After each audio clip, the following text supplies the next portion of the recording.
Support WrestleTalk! Support each other.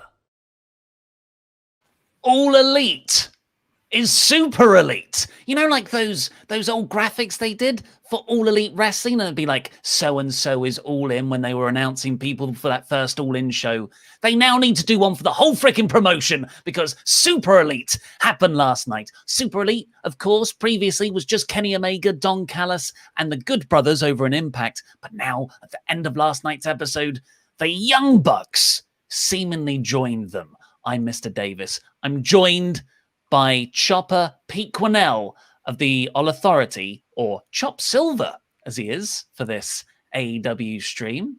Why is that? Let's not do that. No. Corporate Chopper. It's there. See, it says it on the banner and everything. Chop Silver. And we are here to review last night's episode of AEW Dynamite. For my money, top 5 shows they've ever done. I feel like I'm saying that every other week at the moment. I thought last week's Brody Lee tribute show, which you and Luke very, beautifully reviewed last Thursday. I don't think I would have been able to have done it. Was it you and Luke? It was you and Luke. Yeah. Yeah. And I thought that was one of the best shows in a different way that they've ever done. The freaking Winter is Coming episode at the start of December. Just AEW, a year after their launch, just hit their stride completely with Dynamite. Yeah, they've been on such a good streak lately. And I mean, it was already good before, but there might be the odd episode here and there where you'd be like, I mean, it was okay. Some of the matches weren't great, but, it's built into something, that's fine. But since November, December time, they've been absolutely killing it every single week now. And yeah, for you to say it's a top 5 episode, it's that's some stacked competition. I know a thing or two about Stacked, and that was stacked competition to be one of the best Dynamite episodes. And yeah, and this is just night 1 of the New Year's Smash because we've still got another one next week.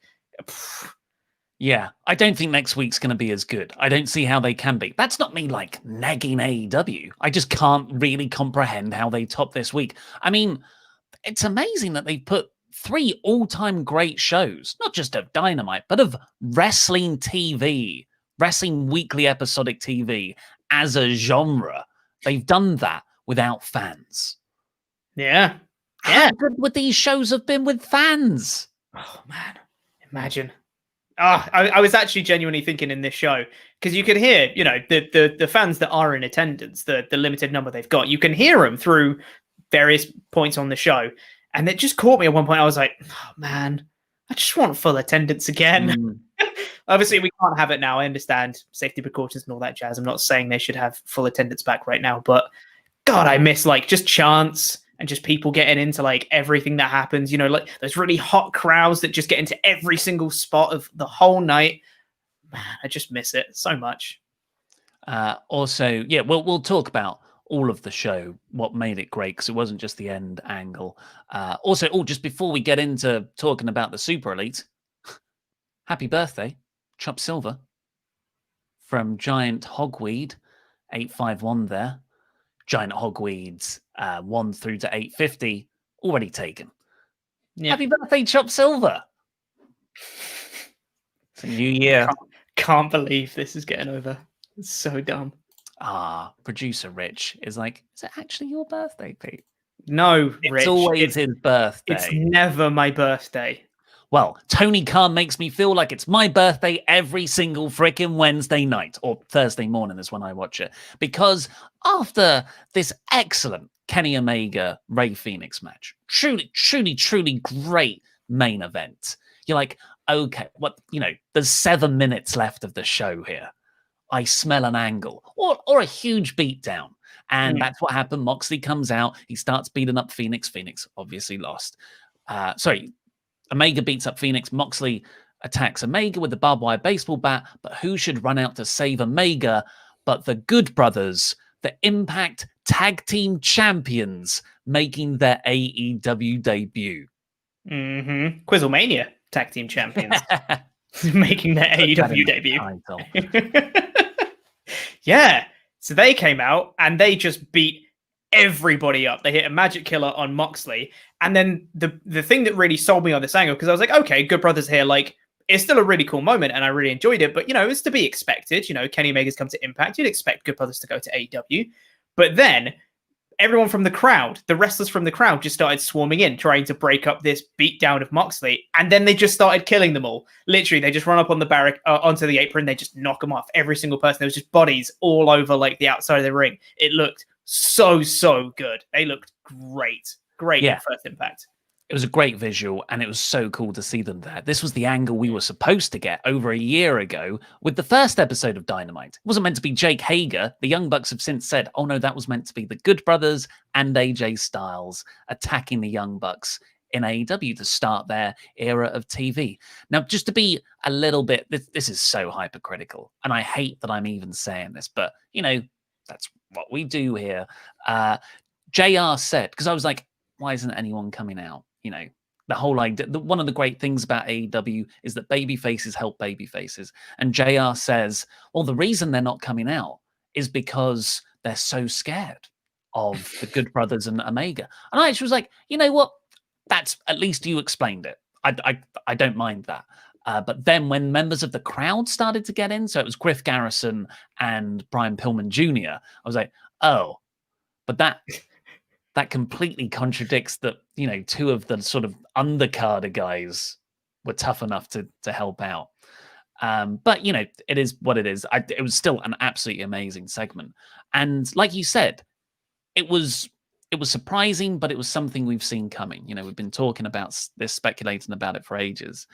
What I thought was just a brilliant layer on top of it was then the Young Bucks come down. And they end up helping, but not in that sort of, oh, he's getting hot in here kind of heel reveal, as we've come to expect from AEW and the Elite storylines. It's far more psychologically complex than that.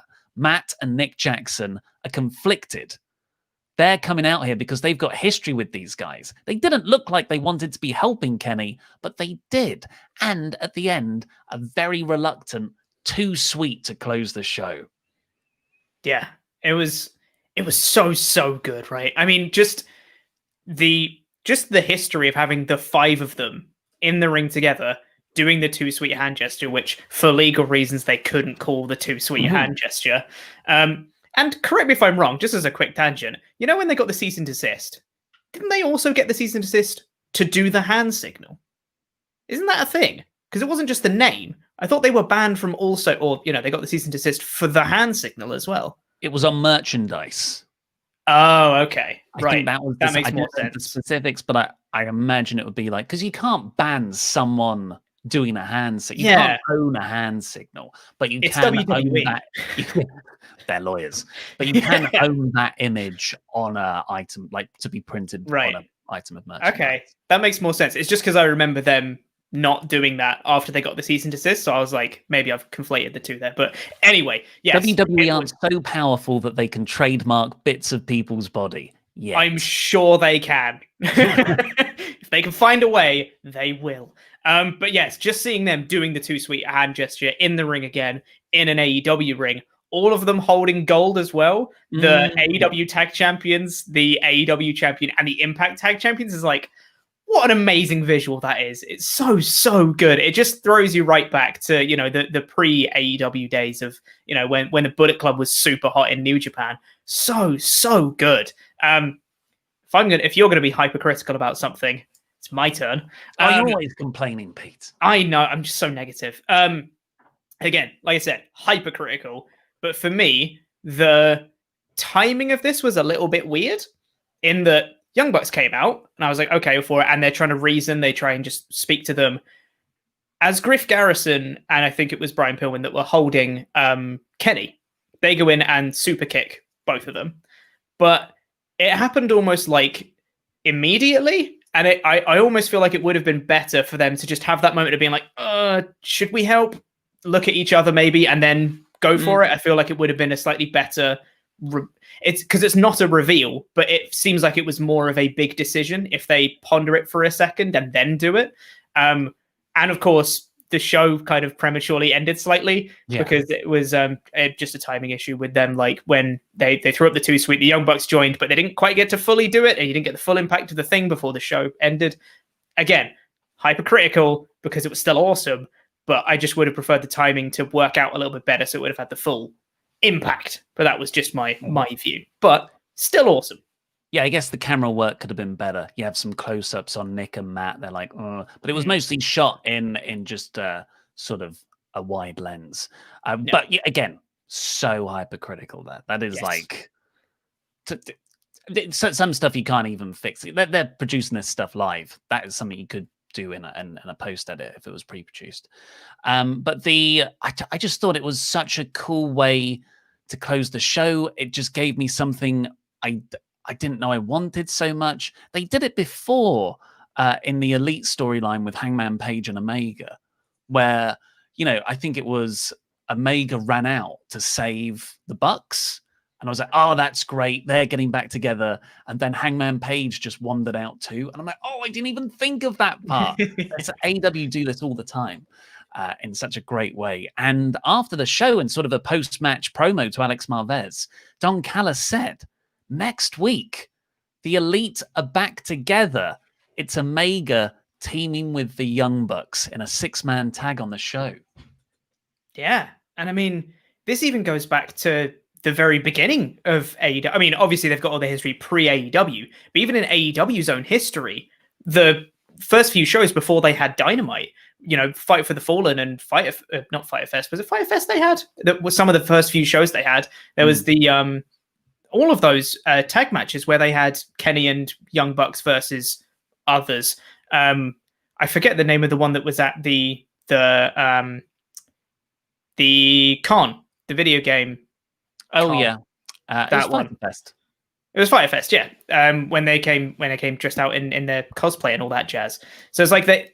Even in AEW's own history, Kenny and the Bucks have so much of it, and just even playing off that is amazing. It's just, yeah, like you said, you have all these story elements that are just lodged into your brain that you just push back, and then they go, and what about this thing that you forgot about? And you go, oh yeah, isn't that great? Yeah, it's a great way to tie everything together and to make it make sense as well. It's great. I've just seen this comment in the live chat from Kenny. He's got a question mark. I actually think this is a good reading as well. I disagree with Pete. I saw it as them instinctively helping Kenny without thinking. Yeah. So it's like the Bucks just saw Kenny being manhandled. Boom. Didn't even think about it. Instinct. Super kick on Griff Garrison. I think both readings are valid. But yeah, just thought it was interesting to bring up. So they're having a 6-man tag next week. Who do you put them against? Gun Club. They both got club in their name, Ollie. They're heels. You can't really do an inner circle one, although that would be big time. I'm trying to think of what else is on the card. The big money would be Hangman Page, John Silver, and Alex Reynolds. But that would be, wouldn't it? Yeah. But I think surely you hold off on that. But it is a big night being the second part of New Year's Bash. Yeah. But I mean, some of the other trios that you'd think are already in action, or at least some of their members are. I know it. It's Death. It's true. It's Death Triangle. Because Kenny isn't Pac in action next week? I thought he was facing Eddie Kingston. Is he not? Oh, if he is, am I wrong? That's my Lance Archer. Then chucking a Lance Archer. He's always Lance Archer part now. But yeah, because obviously Omega took on Phoenix in this, but then the family beat up Death Triangle afterwards. Sort of, it was implied that Callis had some sort of hand in arranging that. But longer term, after next week, where do you see this going? We've got Hard to Kill with Impact next Saturday, so after next Wednesday's show. And then, you've got a 5-man group if the Bucks stay with them. We never got that blood and guts match. That's true. You're not wrong. Oh, man. I don't know, because you kind of want them to be this ultra dominant faction for a while across AEW and Impact. Who's going to stop them? Hangman Page. It's got to be Hangman Page. It's got to be Hangman, right? Because it's like, we all thought it was already had Hangman versus Kenny, and we can't wait for Hangman to dethrone Kenny down the line. But it's going to be Hangman dethroning Kenny at the peak of the Super Elite. Like, that's good. No, the Super Elite would win. But you can sort of beat Hangman Page in those multi-man matches and still have Page versus Omega as something down the line. That's what I'm saying. It would be Hangman versus Omega down the line, and he would dethrone Omega. That would be kind of the downfall of the Super Elite, and Hangman would be the one to do it. And that would be great, because this, not even all the history that they've got with Hangman and Kenny, which they've already been building up for the eventual Kenny Hangman stuff before all this Super Elite stuff happened. But then you've also got Hangman being part of Bullet Club, part of all of the history with them before. And also the history of the AEW Championship itself. Hangman Page was the first ever challenger for that belt in the inaugural match. It's a story that spans the length of the promotion as top title as well. I love it. I freaking love this company. I've been so happy all day. And I was so happy last week. Happy in sort of a sort of poignant way, you know, after the Brody Lee tribute stuff. I've never seen, I haven't really spoken about it on here, but I've never seen an episode of wrestling TV done like that. And it's, you know, it's got to be the greatest tribute show that's ever been done, quite comfortably. It was tremendously powerful. And then to sort of go into this, and I love them. I love AEW. Call me biased. I don't give a crap anymore. Let's look into the hyper chats. Get your hyper chats into WrestleTalk.com/support. We will read out every single one of them before the end of the show. Scott Young says, imagine if Vince wasn't such a boring old man. Then we'd get the Messiah and the tribal chief saving Moxley. Then we would have Shield versus the Elite, and the world would be a good place. Imagine that. Oh my God. Imagine a world where we could get Shield versus Elite. It won't happen. I mean, even if Vince isn't a boring old man, they're in different companies. Like, I doubt they would work together in any stretch of the imagination. But just imagine, though. Of all the adjectives to describe Vince McMahon, boring is not what I would use. Jobber JJ496. Hello, lads. Quizzlemania was great. LOL, Mr. Davis. Chad Gable. Did you hear about this? Nope. Well, let's move on then. Speaking of Quizzlemania, the Quizzlemania Tag Team Champions just invaded AEW. Gallows saying to Mox, how many rounds are there? Yep. Did he say that? Did I miss that? No, but imagine if he did. Looks like an invasion to me. Elite versus TNA stars in Blood and Guts. I think the story, especially if it's an AEW hosted show, which it would be, it needs to be the Elite versus AEW. I think that story is you're talking about a different story. If it's an Impact invasion of AEW, why would the Super Elite care about Impact stars invading AEW? They care about themselves. Yeah, totally. Bacon Rasher with sort of a everyone send your thoughts Bacon Rasher's way here. Hi, lads. Sorry I've not been here recently. Sadly had a COVID loss on the 27th of December. Thank you for the support you give just with the videos that helped me get through New Year. Do you think Tama Tonga would welcome Super Elite back to the Bullet Club, or is that done? Jan. Well, firstly, thoughts your way, Bacon Rasher. And secondly, I don't think he's all that excited about it. I don't know. I mean, he did a tweet of him just like shaking his head at a tweet from, I think it was Gallows that tweeted out the picture of the five of them together, and he just did a shaking head gif in response. Because he's just kind of stayed with Bullet Club as everyone's kind of come and gone.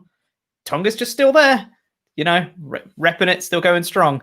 But I think people benefiting off the Bullet Club's name without using Bullet Club's name is probably something that riles him up a little bit, if I had to guess.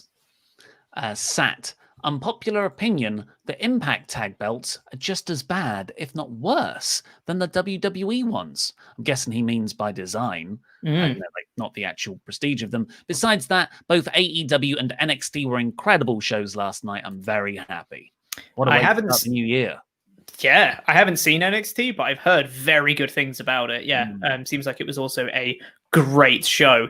Although it looks like Kyle O'Reilly and Finn Balor may be injured again from their title match. Maybe just take it down just a little bit so you don't get injured in your title matches. Yeah, but it's a work, guys. Yeah. Do they know? Yeah. Logan Heath. All I need in my life right now is Adam Page and the Dark Order versus Kenny Omega, backed by the Super Elite. Please, just please. Matty Makovsky. Hey, guys. Bullet Club for life. That main event was freaking awesome. 5 stars. And oh man, the reveal of the 5 of them together and the 2 sweet was just fantastic. As to where this goes, I have zero clue. Would love for you guys to fantasy book this real quick. I think we kind of already did. We kind of did with the Blood and Guts, Hangman Page, Dark Order. Yeah, exactly. I mean, me and Luke last week were saying, like, where does Dark Order go from here, really? And we said, well, they've got to be baby faces, like, just straight up. Having them align with Hangman and trying to get down the Super Elite, that's amazing. That's a great way for them to go. It's perfect. Aaron, Buck should show up at Hard to Kill. I definitely agree. Leon Kwashi. Wow, what a debut for that ammunition gang. Extremely saccharine. Great show, and NXT was great too. That's the second chat that's done that. More of that. Both shows can be good. AEW's great. NXT is great. We live together. It's beautiful, guys. Johnny Dangerous. Good Brothers looked amazing. Death Triangle versus Omega and Good Brothers will be amazing. Jam that jam. I reckon that will be what happens next week, unless Pac is tied up, like Pete says. Michael Dominguez. To argue your hypercriticism, Chop Silver, Bucks immediately super kick to jobbers holding Kenny was a reaction when someone hits your friend. They did that with Mini Shield reunion at Survivor Series when Ambrose, Reigns, and Seth on different brands. Yeah. I totally understand people viewing that way. It was just my initial reaction when I saw it was like, oh, I would have preferred them maybe to do this, but yeah, can totally see that. I think both interpretations are equally valid. Benny Boy 004. So Young Bucks show up at Hard to Kill to help Omega and Good Brothers and set up a tag. Oh my god! And set up a tag match against Motor City Machine Guns. Yes, that's what they want. Totally. That's what they've been tweeting about. Yes, of course. Yes, come on, it's too perfect. They can't not do it. Come on now, it's gotta be. Thank you, Tony Khan, for having so much money. You're doing what we all want to do. Yeah. You're playing with everyone else's toys. Christopher Jazzcat. Oh, sorry, Bobby Stevens, Kenny and the Bucks versus Motor City and Rich Swann. They got the Good Brothers one beforehand. I think that would be a bit weirdly repetitive, but I prefer the Benny Boy one. Christopher Jazzcat. So, Pete, usually Jazzcat swanders in with a terrible hot take. So let's brace ourselves. Okay, here we go. The Bucks and Kenny have got to go against SCU. That's a good idea. They set it up this week with Daniel saying he won't team with Kaz again if he loses. They said that they would always be there for the Bucks. Now the Bucks have turned. Exactly. They said, they'd be for them unless they're challenging for them for the AEW tag titles. I think, that's a good direction for SCU. I think that might actually just be a thing for Super Elite to get even more super duper over as a heel group is split up SCU, beat them and have them split up. Yeah, totally agree. I would like that to see that further on though, because you want to tease out this Bucks. Are they with them? Are they not? Sort of vibe first, at least for a couple of months. King Mark 53 revived 4 Horsemen versus Super Elite feud. Yeah, get a bit more Bucks FTR action. Sure, yeah. Why not? DX Solo gave a fantastically generous donation last night on Quizzlemania. Allison and my dogs were fast asleep on the couch. Allison's DX Solo's wife. At the end, I managed to keep my excitement quiet, but when the Young Bucks helped Kenny, I pulled a full Tom Cruise and leapt onto the couch and shouted, scaring the crap out of them. I'm in love. So good.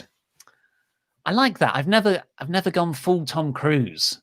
You never go full Tom Cruise. No, never. The Jam one, Ryan B. Jam, just 2 more. Don Callis never said Kenny and the Young Bucks for the 6-man. He said world tag team champs, meaning it could be Good Brothers with him next week. And I'm pretty sure he said the Bucks. I didn't watch watch it this morning, so I could be wrong. He said world tag. Bold prediction, Anna Jay and Dark Order at some point will be champs this year. I hope so. Yeah. R2C Godoy, I believe the Super Elite won't last all that long. I think the Good Brothers will interfere on Young Bucks versus SCU when that eventually happens, which will piss the Young Bucks off and start a feud between the 2 teams, ending with Kenny aligned with the new Impact AEW champs, the Good Brothers. I mean, I wouldn't want them to do that because I'd want the Super Elite to last longer. This feels like a much bigger deal than a short-running storyline. However, the idea of the Good Brothers holding the Impact and the AEW Tag Championships is also pretty good. And also the Quizzlemania Tag Team Championships, which is the most prestigious of the bunch. Triple champions. Yeah, the bit that have those 4 belts draping from them, and then the little crappy 2D trophy, yeah.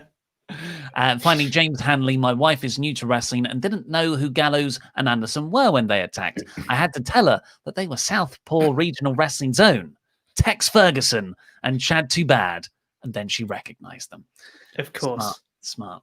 Well, getting all of your hyper chats to WrestleTalk.com/support. We will read out every single one of them before the end of the show. But for now, let's get on with the... Well, actually, should we say thank you to everyone who was on last night's Quizzlemania stream? Because we raised almost £7,000 overall for the oh my god, I've forgotten the name of the Mayo Clinic, which was the place that treated Brody Lee at the end there.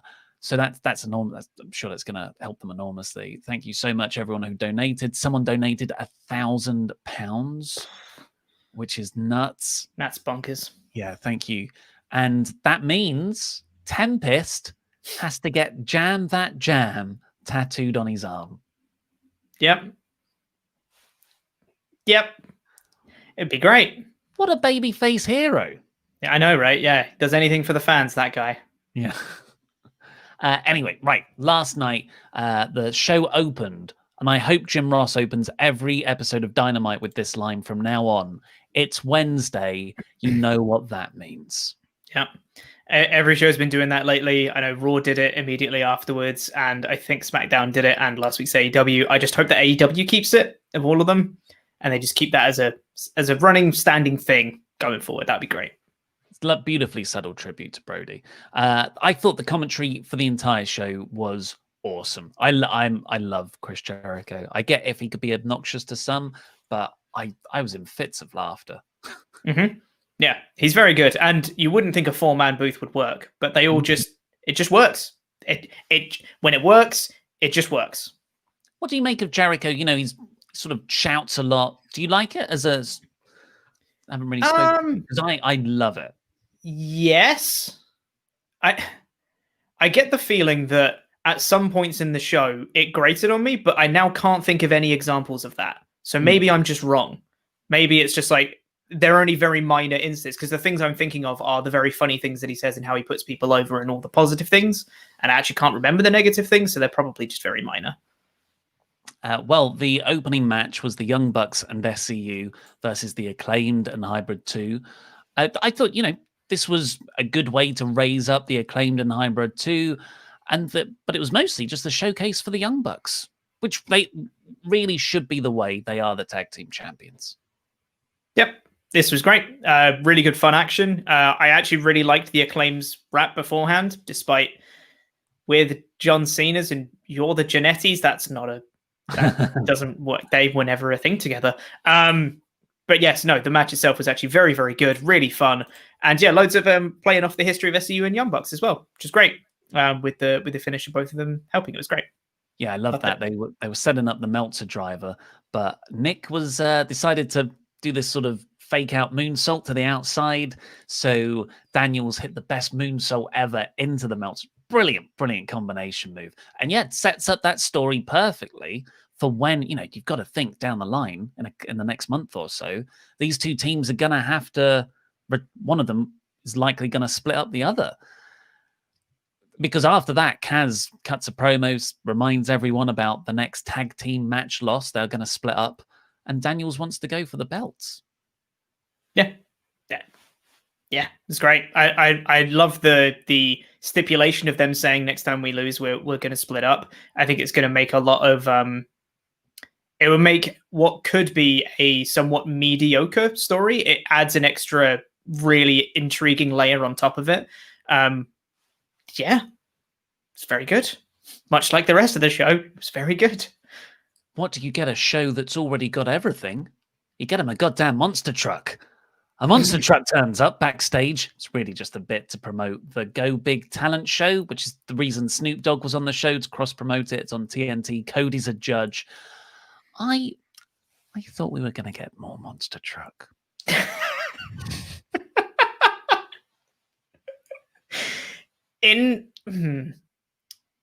I don't want more monster truck. I'm sorry. I don't want more monster trucks. As a concept or on a wrestling show? Pete, they go broom broom.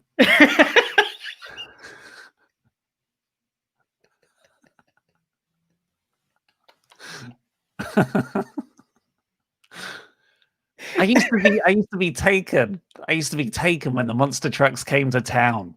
Every year. They came to town near Dartford every summer, and I would go despite having crippling hay fever because they kicked up a lot of dust and allergies into my eyeballs, but I loved it.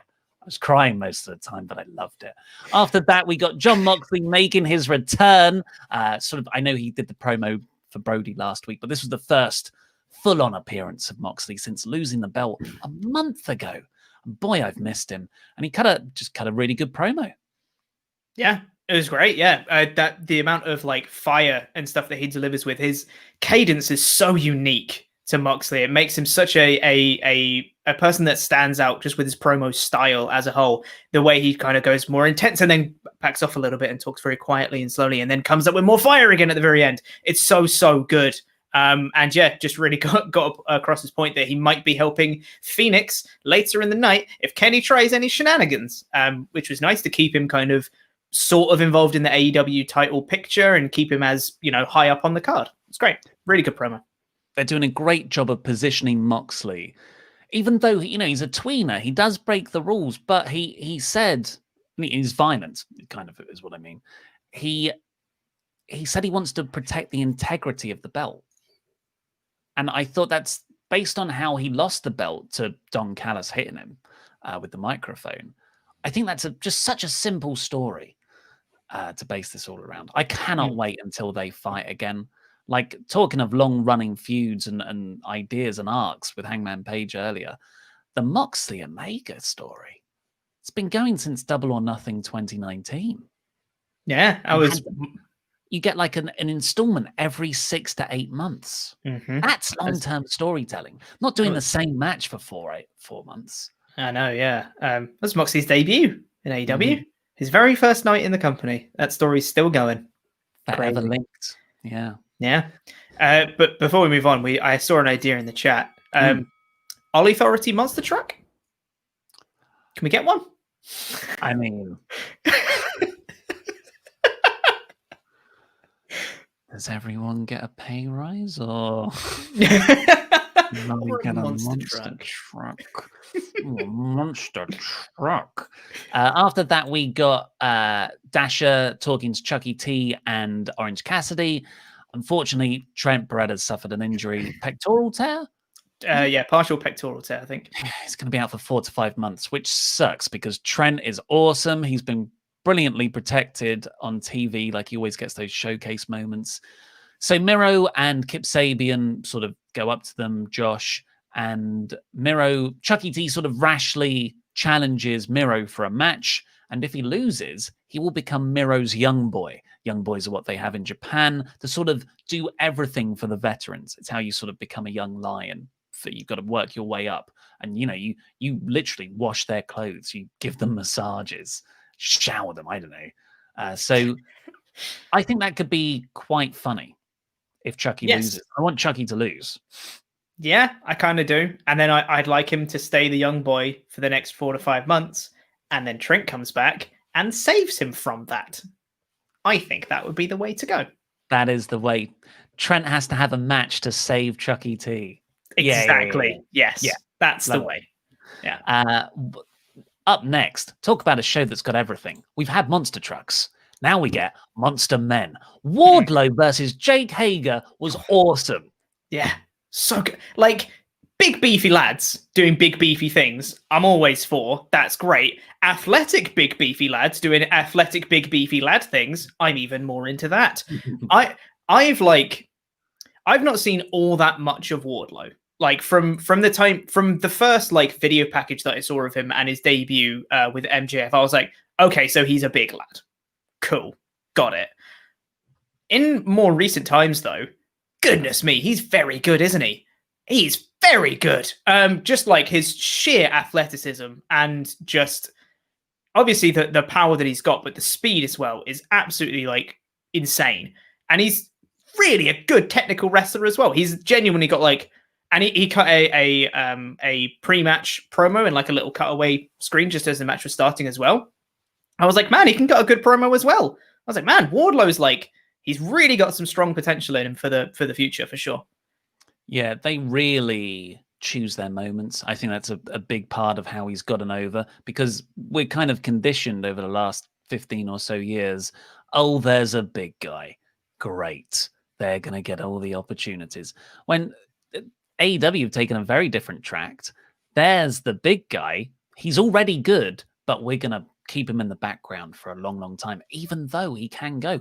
That cage match with Cody impressed everyone. That was his debut. He had the tournament match where he was incredible. Like that was a brilliant match. And I remember the closing line for that match when Wardlow won. JR said, a man, like a big man who can move like that is money. And you felt like JR truly believed that. Like more than anyone almost. Wardlow is one of the most exciting young stars AEW has. And I'm like, Jungle Boy, MJF, Wardlow. So this was a huge win for him because Hager is massively protected too. Wardlow has got a great record. Oh, that's another thing. Because it's a new year, all the records are reset. The rankings are reset. So yeah, that one loss against Cody from 2020 is wiped, as it were. Yeah. But yeah, I thought this was a really good match. Wardlow hit a swanton bomb, a really impressive F10 at the end to win. And yeah, Jericho being on commentary, the inner circle, the rest of them watching from the ramp. I loved it.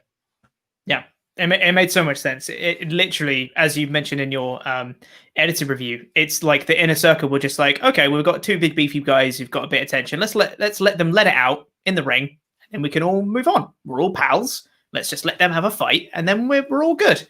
And it was just like an honor-based thing. After the match, they both fist bumps, that it wasn't like any sort of like, oh, the inner circle splitting up kind of thing.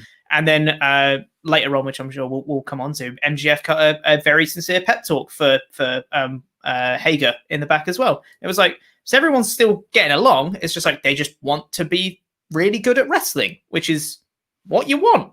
So it was great. It was perfect. Made so much sense. We can talk about that backstage bit now because Hager was angry. MJF goes in, does the pep talk, and Hager said, I was ready to deck you when you walked in, but actually, thank you very much for those words. There was no like, oh, but actually, I didn't mean it. Facial reaction shot from MJF. It was done sincerely. And when MJF joined the inner circle, I was like, okay, I know the wrestling. They're going to break up. But AEW, even though I know that's going to happen at some point, AEW have now made me invested in MJF and Wardlow in the inner circle. The inner circle now includes them. Yeah, just they just are in the inner circle now. And I think it works so much better now because you've got Jericho that's on commentary more than anything else. I think him kind of taking more of a backseat role in the inner circle and allowing MGF and Wardlow and all the other guys to shine in the inner circle, I think is going to be great. And they've still positioned the very, the front and center mouthpiece as MJF of the inner circle with all these moving parts around it. It's great. It's very well done. Yeah. Well, as my second favorite match on the card would have been my favorite. if the main event wasn't there. Mhm. We got Private Party backstage. They've got the gin, but where's the juice? Hey, it's Snoop Dogg. He's turned up. Here's some juice. Snoop Dogg's on the show. There's Snoop Dogg. I love that Snoop didn't really get what was happening. He's like, here's some juice. And they go, Juice, yeah, you're the best. And he's like, I'm just going to stand here now a bit. Yeah, it's cool. I'm going to stand here while Matt Hardy talks about some other stuff. That's what I want. That's what I want from Snoop Dogg. Just standing there being Snoop. Yeah, Matt Hardy, what is he? Is he their manager? Is that the idea? Yes. Agent? Sure. One of those. He's worked out a contract for them, and they get to keep their own cameo accounts. A jab at the WWE stuff, of course. Yes. So probably like the weakest segment on the show is the next one. Not because it was bad, just because it's kind of a bit fillery, a bit repetitive. Since Sting debuted, he has mostly just come out to look at people. And he did that for a year in WCW in the mid-90s, and it was very successful. But I get the sense of it's a bit of a treadmill situation. It was a weigh-in for Brian Cage and Darby Allin. They'll have a TNT title match next week. Brian Cage weighed in a full 100 pounds heavier than Allin. Team Taz are going to do their usual beatdown, but Sting comes out and they don't. Yep.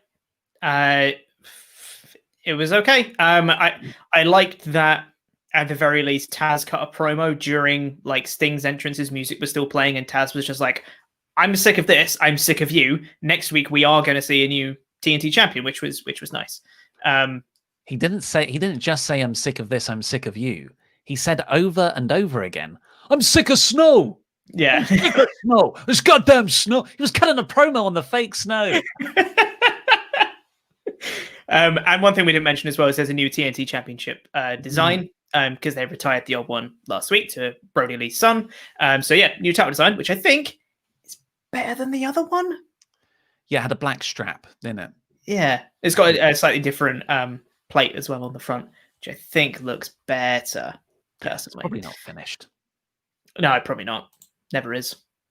But yeah, it was just more of the same. It wasn't bad. It was entertaining. It just wasn't one of the best things in wrestling I've ever seen, which is the rest of the show. And then we get the MJF bit. Marco Stunt challenged FTR next week in place of Luchasaurus. So it's going to be Stunt and Jungle Boy versus FTR next week. Then we got Matt Sydal versus Cody Rhodes. Also, a very good match, I thought. Not quite as good as, Wardlow versus Hager, but still a very entertaining match. Shockingly, both of them are very good wrestlers. And yeah, just allowing them to have their time and get their spots in was awesome. Really cool athletic stuff from Sydal. Cody just like bringing the pace down a little bit of the Cody showboating with the press ups and stuff through the match. Really, really good. And then he ended up winning with 2 crossroads. And Snoop Dogg was on the outside doing some calling like a baseball match. Like he was calling moves for Cody to do. He was doing Arn Anderson's role. So he was sort of, like whispering plays. Like you should do this next time. It's a fun gimmick. Also, Snoop Dogg did a pre-recorded rap over Cody's entrance music. It was all, like you said, really solid match, really enjoyable match. I really enjoyed it, to be honest. But it was all a setup for some sports entertainment. We've had monster trucks. We've had 8-man tags. We've had hoss fights. Now we're going to get a celebrity doing a splash. Because in the match, Serpentico at ringside, whose entire role, it seems, in AEW, is to be hit by errant strikes in the crowd. Is hit by an errant strike in the crowd, wouldn't you believe? And at the end of the match, Cody is jumped by both of them, but I even called him Bourne then. Sydal and Rhodes beat up Luther and Serpentico, which set up a Snoop Dogg top rope sit-down splash. Sit down is right. Step down and fall onto him, yes. I'm not going to rag on Snoop Dogg too much. No. He's not a trained wrestler. He shouldn't be able to do an amazing splash. Yeah, this was what it was. I'm going to be consistent with my views across this. I don't care for celebrity cameos in WWE, and I don't care for them in AEW. I will say for this one, it's not damaging. It's not, it wasn't too intrusive. It was fine. It was a little spot at the end of the match, and that's fine. I just don't particularly care for it. That's all. He didn't then challenge for the top title. Yeah, there's that. Yeah, and he didn't, make some of your top talent look like jokes or anything like that. He didn't, interfere with a chair in the main event of SummerSlam between Seth Rollins and John Cena. Stuff like that. That's really weird. He didn't do any of that, but it was fine. Took up like a minute. It's whatever. Sports entertained. I loved it. It was fun. And, you're a wrestling promotion. You are schlocky in your very core. You do have to do these sort of weird cabaret, media-grabbing things sometimes. That visual, Snoop Dogg on the top rope, you can share that around social media. You can put it on the front of websites or ESPN. You can get coverage there. It's an incredibly smart play. And we all get to say Snoop Dogg went high. Yeah, he did. That he did. Joke in my review. And just, you've had all that. I've already talked about the variety so far. Then we got a really well done horror match. Yeah. Abadon, not Abadon. Did I say it wrong again? I don't know. I'm just saying in general. Abadon. Yeah, she is terrifying. I don't know whether I've been on a podcast to talk about it yet. She is terrifying. God, she's so creepy. Genuinely, it's the most legitimately scared at a wrestling act that I've been. She is horrifying in a really good way. Yeah, this was awesome. I mean, it even started off really hot. Shida coming out and smashing her over the head with the kendo stick, and she just sat up straight away from it. I was like, okay, that's cool. The whole biting thing that she's got going on is awesome. I don't know what kind of makeup or thing they're using, but she bit Shida's leg, and then there was already loads of stains and stuff all over her leg immediately. And I was like, okay, that's cool. I'm into it. And then there was a little bit where she pulled her under the ring, came out, and blood pouring from her mouth, and Hikaru comes out holding a massive wound on her neck. I was like, this is creepy. This is real creepy. Yeah, I thought it was really well done. I really, really enjoyed it. Shida managed to eventually fight back. She got beaten up for the vast majority, but she managed to come back, hit her finisher, which I forget the name of. It's the Shining Wizard knee thing, and then wins. Yeah, it was probably the most horror you could do realistically in a wrestling match. It never veered into supernatural, which I personally I prefer. I think that's the perfect balance. Yes, 100%. And even the commentary were just it's solid wrestling technique from Shida, because there is still a human in there somewhere, kind of thing. They're not saying that she is a monster. She's saying she's a person. She's just a really messed up person. Was it a specific stipulation? That's the only because you're not allowed to bite people usually. That's why it was under the ring.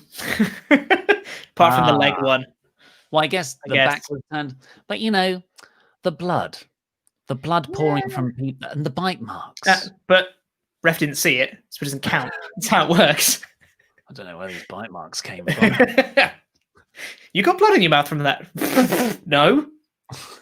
It's like it's the kid in the kitchen with the chocolate smeared all around the. Where's all the cookies gone? Oh, so you're just going to believe that kid then? That's what the referee did. Yeah. But, that isn't hypercritical. That's critical. That's a genuine criticism. Just make it no holds barred or something match.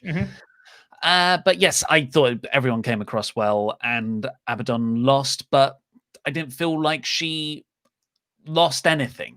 I feel like she can come back on another day and challenge again. Tainara Conti did a promo for her NWA title match against Serena Deeb next week. Dark Order, all out there. John Silver, Alex Reynolds, and Anna Jay. Maybe they win it. Wouldn't that be something?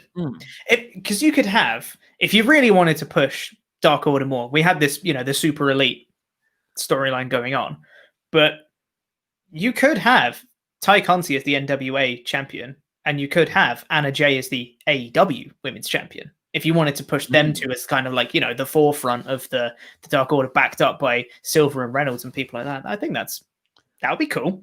I think, and no disrespect to them, but you probably want better workers as your champions because Shida and obviously That's Diva true. are fantastic, but Conti and Jay's like so early on in her career. Like I think it's like been wrestling less than a year.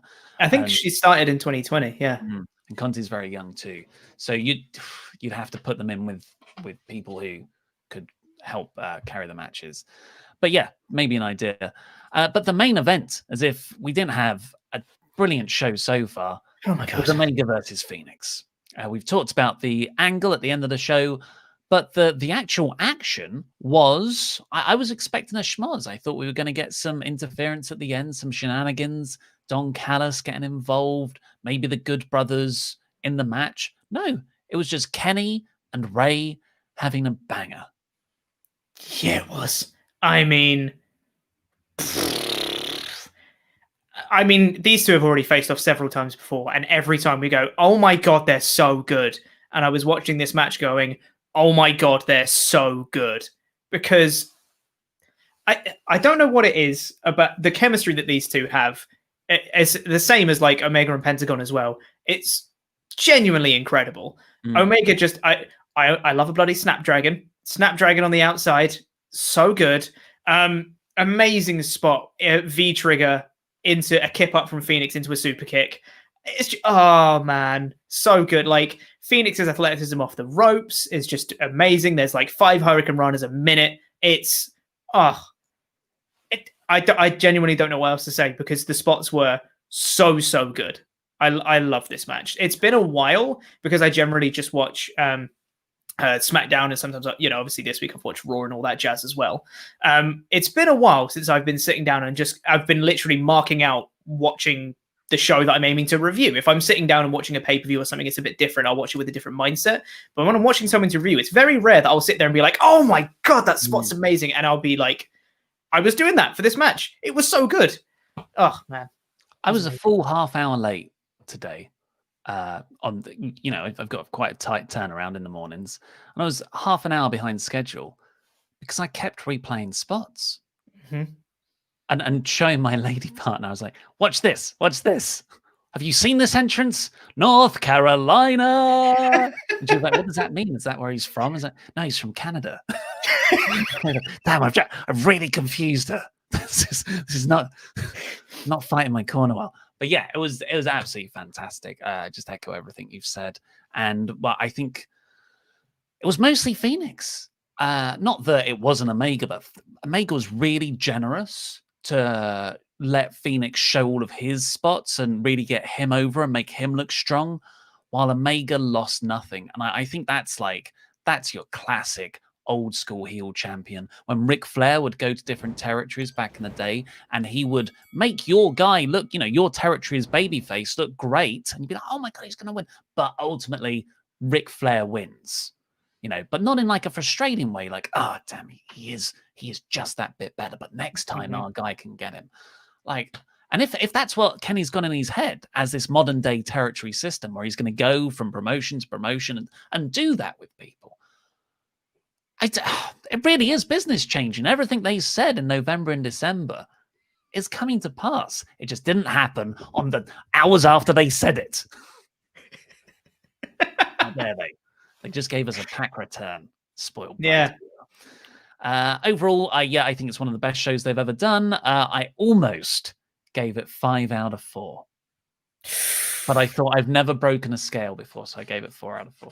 Yeah, that would have been controversial. I think it would have been acceptable on the Winter is Coming episode, but maybe not this one. But yes, yeah, it is a 4 out of 4 show. It was amazing. Like all the matches, there was quite a few of them, and all of them were really good or amazing. Yeah, so the angles were great. The matches were great. What else can you say? It's a great show. Brilliant. Well, we'll get to all your hyper chats very shortly. Remember, get them into WrestleTalk.com/support. We'll read out every single one of them before the end of the show. But first, thank you to our wonderful $25 a month or more pledge hammers on Patreon, who get loads of exclusive content and podcasts. And they also get their own nickname and a shout out on this show. They do. And also, if you head over to our Patreon, if you are a $25 or above Patreon backer, the suggestions for WrestleTalk Extra for this month are up. So you get to suggest what you want to see Mr. Davis and Lukewarm review for January. And if you're a $5 backer, you get to listen to it when it comes out. Got to be a vote on the rumble. poll. Got to be a rumble, surely. Almost certainly. Right, thank you very much. Cheap pops in the comments, please. The roller coaster, Robert Acosta. Woo! Thank you very much. Also to Ronald Coleman, baby! Thank you very much. Very much. The blacksmith, Jason Smith. Woo! Yes, thank you very much. The mayor of Painesville, Dan. Woo! Dan. Thank you. Dan. Ryan B. Bad. Woo! Yes, thank you very much. The British Bulldog, Philip Boy J. Smith Jr. Yes. Woo. Thank you. You can last Sean for longer than you in the ring. Woo! Thank you very much. The Cleaner, Kenny Shaw. Yes. Thank you very much. Ryan Disco Stewart. Disco Stewart. Thank you very much. Shield Maiden, the Zornice. Woo! Woo! Thank you very much. Rocket Dan Van Sky. Woo! Thank you very much. And finally for today, Rob Steiner Recliner. Woo! Thank you very much. The music is incoming, folks. The weird music that plays underneath the live chats at the end of the show. Producer Rich has just told me. Producer Rich, rather than the cheap pops way we do, can we have like the Hall of Fame music when we do the pledge hammers? That's really good. And we can just we won't clap and stuff, but we'll just go the roller coaster, Robert Acosta, and we'll go. See that? That works for every single live stream you do. Do you know what one's not live streamed? It's a SmackDown one, isn't it? It's my one. Oh, you can add it in post. But that means I have to edit it. I used to give them Hall of Fame rings. I know you did. Bell. I thought that was a pun. Right, let's do all of your hyper chats. Remember, get them into WrestleTalk.com/support. Last few minutes, cool there. Nate S. Random thoughts. Number 1, Jay White debuts to help Hangman versus the Elite down the line. One seems to have quit the club and one was exiled. B, Callis recognizes Kenny as the true world champion, even while on his own Impact show. Just a heel move, lessens the Impact title. I think it's just a heel move. It makes a lot more sense for Callis to recognize Kenny because he's affiliated with Kenny a lot more. It makes a lot more sense. I mean, and in reality as well, AEW is the bigger show out of the two, so like it makes sense for him and just as a heel as well. About the Jay White stuff, I would doubt it. I think Jay White is just like it's a kayfabe. He's quit New Japan. He's not gonna impact this story at all. I wouldn't think. I agree on Jay. I also think you never devalue anyone's world title. I think that's quite, even if it's no, I don't like that. Alan Metz, I think the Young Bucks didn't join Kenny and they come to their senses and it becomes Hangman and the Bucks versus Good Brothers and Kenny. Jam that jam. Happy birthday, corporate. Birthday, chop chop silver. There's an extra chop in there. I don't. Chop chop silver. Yeah, we talked about that as one of the possibilities. Just another excellent way it can go. Blight Patterson, with how this is going, you think this could lead to Dark Order versus Super Elite, with Hangman being part of the Dark Order, seeing it as seems Bucks may actually go heel and Dark Order seemingly becoming face, or at the most a grey area faction. I think that's what I want most right now. Yeah, I agree. Me too, 100%. Charles Berg, before I say my only issue with the Abadon match, here's some backstory. Abadon. I take care of dogs for a living. Some are very aggressive. I've been bit in the face and shoulder, so I can say this from experience. Shida would have been pissing blood if bit. I mean, I think that's the hypercritical stuff. Saying they didn't do enough blood that wasn't constant enough because she didn't actually bite her. Just a little nibble. Loved the Pandulce. Loved the episode. I did have 2 small issues. Jericho going back and forth, being face and heel on commentary was confusing. I disagree. I thought he handled it superbly and weirdly consistently. I know that sounds... I think it worked. Also, I hated how abrupt the Women's Championship match felt. Just seemed like it ended quick and the build was for nothing. It did end quick. I'll give you that. There wasn't much offense from Shida. It was like, okay, she's hit a move and she's hit a finisher and she's won. But it felt more. It was more like it it was almost like desperation because Abadon was so in control and she just managed to hit that one move and win. And if she didn't, she would have been in trouble kind of thing. I think it worked for what they were trying to do. Yeah, I agree. Joey the Tyrant. Hello, Mr. Davis and Chopper Pete. I hope the Odd Authority is doing well. We are with the Jam That Champions. I am. If there had to be a different star to the first person to kick out of the one-winged angel besides Hangman, who should it be? Have a wonderful day, Jam That Jam. Jungle Boy. I mean, Jungle Boy, you reckon? If it should be Hangman or Kota Ibushi, but if it's not. Yeah, Kota would make a lot of sense if it is. Well, he's already kicked out, Pete. Yeah, but in AEW. Carol One's Trekkie 386. Hi, Carol. Hi, Ollie and Chop Silver. Here is my Omega chat for today. What match are you most looking forward to next week? AEW Night 2 New Year's Smash. For me, it's Darby versus Cage. It's going to be the main event. Going to be great. Love the new TNT title. Very classy. Ollie, is it Gable, Corbin, or Ray? Jam That Jam. Which one is it? It's none of them, apparently. Next week's match, probably Darby versus Cage, but that's more... It's not so much the match I'm looking forward to. Now, match-wise, I'm looking forward to the Super Elite Six-Man, but I'm interested to see what Sting finally does, and I think it might be in that match. Maybe. I don't even know if Sting's going to do that much. It might be a baseball bat hit. And maybe that's it, I reckon. I think, if memory serves, I think it's going to be Pac versus Eddie Kingston. And if that's happening, that one, because I want to see that. Marco Talon. If you could build a wrestler from the ground up, it would look like Wardlow, not Randy Orton. Yeah, Randy Orton's a bit too lanky, isn't he? A little bit. Wardlow's big, beefy man, very athletic, very attractive man. Yeah, it's Wardlow. Brett J. Rasmussen. What a way AEW has started off the new year. I marked out so hard with the reformation of the Bullet Club, and I can't wait to see Miro versus Chuck and see Chuck becoming Miro's young boy.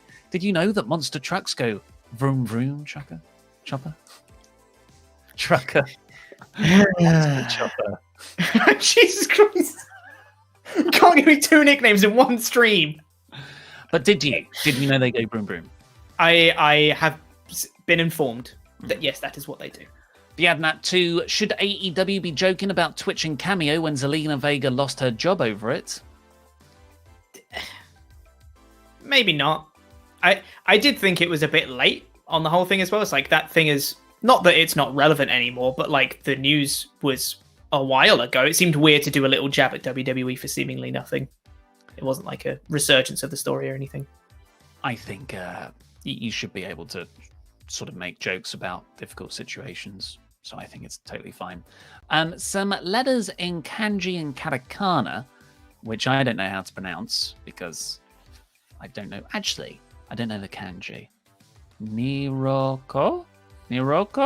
Hey guys, didn't get a chance to watch last night. Trump supporters were breaking into my state capital. Anyways, did you catch Shingo versus Jeff Cobb at Wrestle Kingdom 15? Match of the year candidate. Also hope all is well. I heard England has a new COVID strain. We love those. Yeah, I haven't seen the match yet, unfortunately. I haven't managed to see any of Wrestle Kingdom, which I really want to. I think I might see if I can do it this weekend. Catch some of the big ones, and that is definitely on the to watch list. I've seen Shingo Cobb. It is amazing. I've seen Osprey, Okada, and a few others, but I'm watching them all tomorrow. Sort of got my afternoon because I've been catching up on everything after Christmas. But thank you for the well wishes. Gazatola of Rock and Roller. I try not to get drawn into the hype and rumors, but Ibushi announcing he's unifying the titles really has me believing the Forbidden Door has opened on the sly, and Belt Collector Omega will be heading back to New Japan. Also, Kenny versus Phoenix. Oh my effing god! Yeah, I'd love to see Kota getting involved in this story with Kenny.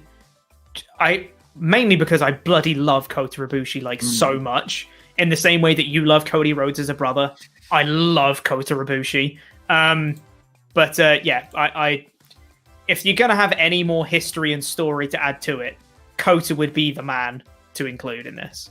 So it's gonna be where they're going. It might not be this year, but this has got to be the end goal. Dar Train 24. Ollie had a great Quizzlemania showing last night. If great is defined like it is in MAGA. Also, Goldberg will open trying to spear Drew and will get hit by a Claymore harder than any door. Jam that jam. Tattoo that jam.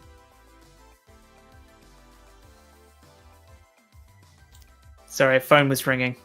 So I think that's a good booking of the Drew match. Dar Train. Yes. Christopher Jazzcat. Dynamite was great. Omega versus Phoenix was really good. I felt for Omega on that suplex. Yeah, God, that backflip into the German. Favorite matches from Wrestle Kingdom: Okada versus Ospreay, Naito versus Ibushi, Cobb versus Shingo, Ishimori versus Takahashi were all amazing, but it was White versus Ibushi for me. I've heard White versus Ibushi was amazing. Yeah, so I'm really excited to watch all of those. Really, right now, maybe Okada Ospreay, just because I love Ospreay so much. But I'll get back to you next week when I've watched them all. Bacon Rasher, the love from the SWAF Nation. We heard from Bacon Rasher earlier. Sadly lost someone over Christmas to COVID. The love from the SWAF Nation is amazing. The wrestling community is great, but the WrestleTalk community, you cannot beat. Thanks everyone in the chat. And thanks WrestleTalk for helping and supporting more than you can imagine. Hashtag Quizzlemania War Games. Jam the jam. Wow. Jam that jam. Quizzlemania War Games. I don't know. Do we have it on two different channels? Or no, you have two teams that are locked in shark cages, and every so often one gets released to help their teammate out for questions. So it starts with the two people in. Yeah. Yeah, okay. Maybe one people day. in. Yeah. Blight Patterson. Last question. What WWE wrestler would you like to see in AEW? This can also be a tag team or faction. AJ Styles. Now. Yeah.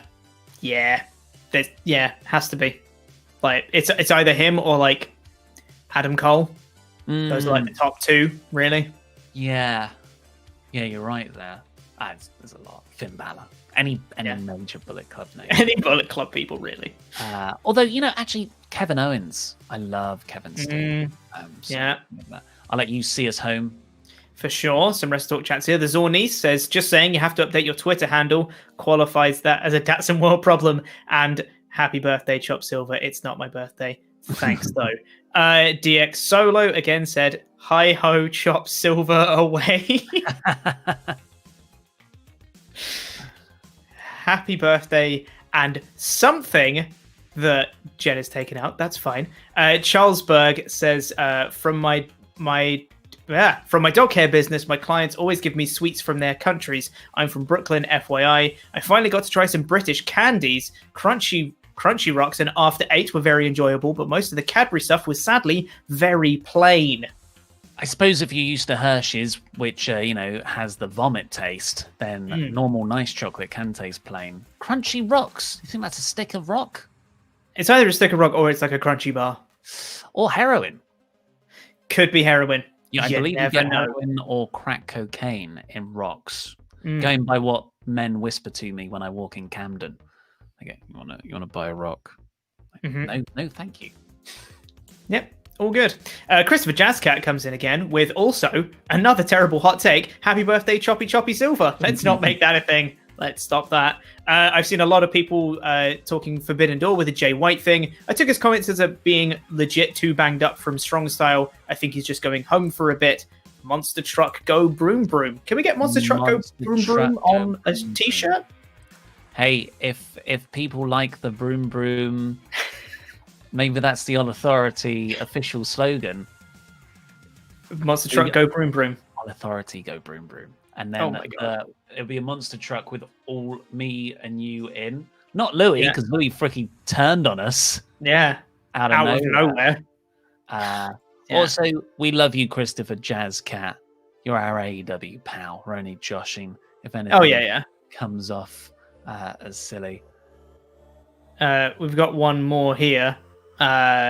Monochromatic Vice says, just a helpful reminder to everyone, you deserve nothing but love, success, and happiness. If someone tells you otherwise, then they can kindly screw right off. Also, if you are suffering from depression, please know that there are people who are willing to listen. Absolutely, I agree. Thank you very much.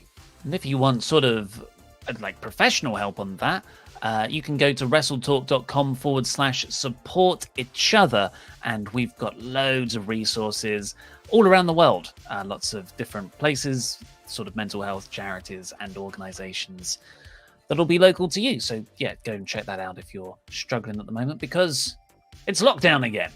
Yay! Yay! But we'll get through it together. We got through the first one. This one will be easy.